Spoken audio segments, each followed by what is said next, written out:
わけの悪いね。俺らのパーティーアタッカーしかいないんだ。Hai, balik lagi di NWPP Plot. Setelah menemukan ruang rahasia di bawah tanah, apakah Sanraku dan yang lain akan menemukan yang mereka cari? Ini dia alur cerita anime Shangri-La Frontier Season 2 episode 27. Wibu. Melanjutkan situasi di mana Sanraku dan yang lain menemukan pintu masuk menuju pabrik senjata. Tapi mau dilihat pun sepertinya tempat itu sangat dalam. Untuk memeriksanya, Bilak melemparkan lempengan besi.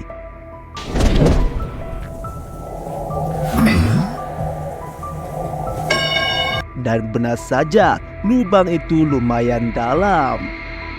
Saat sedang mencari cara turun ke sana, Sanraku tak sadar jika Oikazo dan Pensilgon sudah di belakang dari tadi. Sanraku sekarang tidak bisa kabur lagi.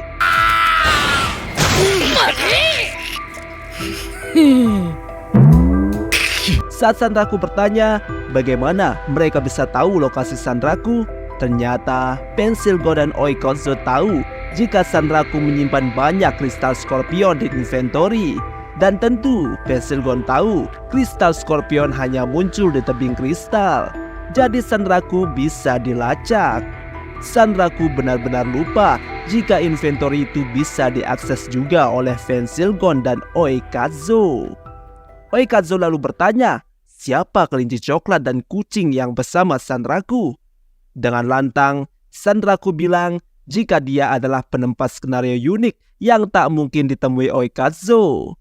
Mendengar itu, Oikazo benar-benar kesal karena hanya dirinya yang sampai saat ini belum menemukan skenario unik apapun.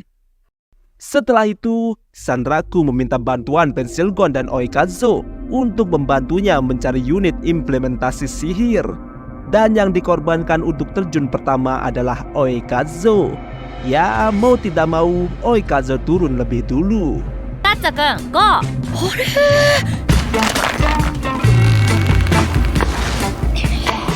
Saat Oikazo turun, dia melihat sebuah ruangan yang terang. Lalu dia melapor jika di bawah aman. Maka yang lain juga ikut turun. Saat semua turun, Oikazo hendak memeriksa tempat itu.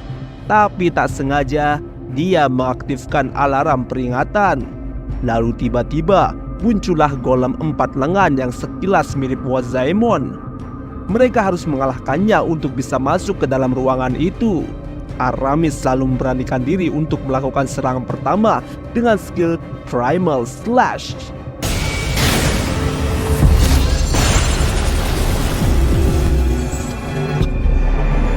Tapi Aramis terlalu percaya diri karena rupanya serangan Primal Slash berhasil ditangkis dengan mudah. Jelas jika golem yang satu ini berbeda dari golem sebelumnya. Tapi Pensilgon, Oikazo dan Sanraku malah tidak takut sama sekali. Mereka justru bersemangat. Dan inilah aksi dari klan Wolfgang yang pertama. Sanraku mulai serangan lebih dulu dengan teknik pisau forval. Serangan Sanraku menargetkan bagian belakang golem itu dan kena dengan telak.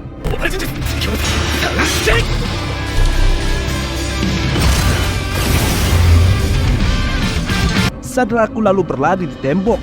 Golem itu menembak Sanraku dengan laser dari lengan belakangnya. Dengan kelincahannya, Sanraku bisa menghindar. Sementara dari depan sudah bersiap Oikazo dan Bilak untuk menyerang. Hantaman dari palu dan tinju berhasil ditangkis golem.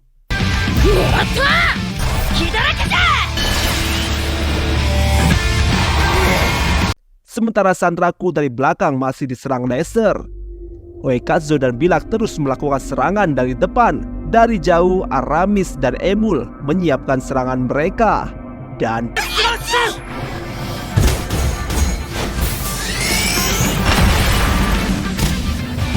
golem itu terkena serangan combo dengan telak, membuat armornya retak. Dan sekaranglah penyelesaian dari semuanya. Dan yang akan melakukannya adalah Pensilgon. Pensilgon melempar tombaknya dan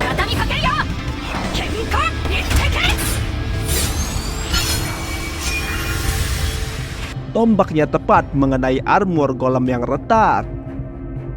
Di saat seperti ini, golem sudah tak bergerak. Saatnya Sanraku, Oikazo, dan Bilak melakukan penyelesaian.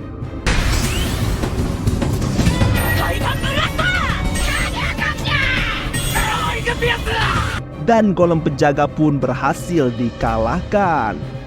Setelah mengalahkan golem penjaga, terlihat jika sekarang Pensilgon punya tombak baru yang bernama Tombak Suci Kelpwolf, yang merupakan salah satu dari 5 senjata pahlawan di dunia SLF.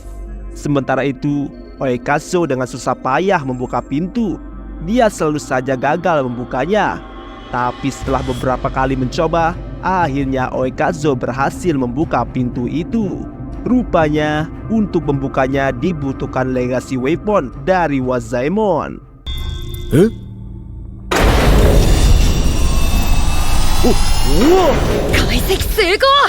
Setelah terbuka, rupanya di dalam terdapat sebuah lab. Agar lebih cepat, mereka semua berpencar untuk mencari implementasi sihir. Saat sedang mencari, Sanraku tak sengaja mengaktifkan sebuah hologram yang menunjukkan sesosok monster.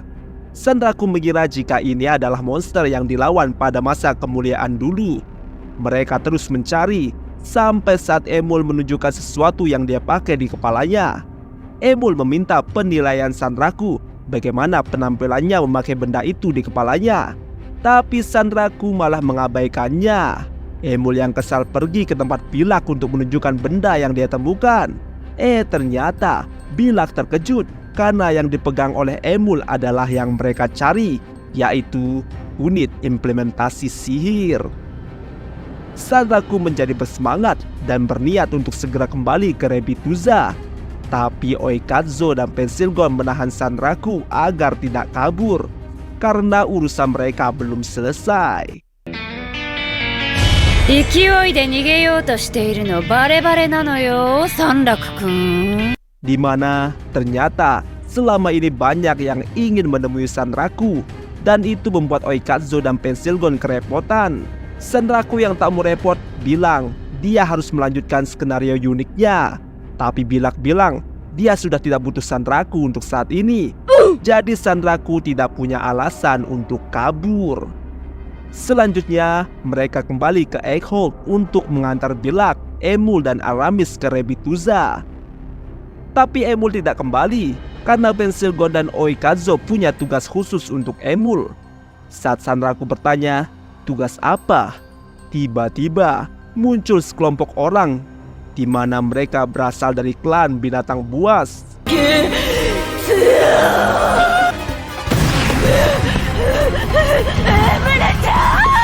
Di mana mereka sangat terobsesi dengan Emul. Mereka seperti orang kesurupan saat bertemu dengan Emul. Dan episode ini pun selesai. Gila, sekuat itu mereka sekarang. Kirain ngelahin golem penjaga pintu masuk akan sulit. Tapi kok mudah banget ya. Jangan lupa pantengin terus RWPP Plot untuk episode selanjutnya. Jangan lupa like, share, komen, dan subscribe.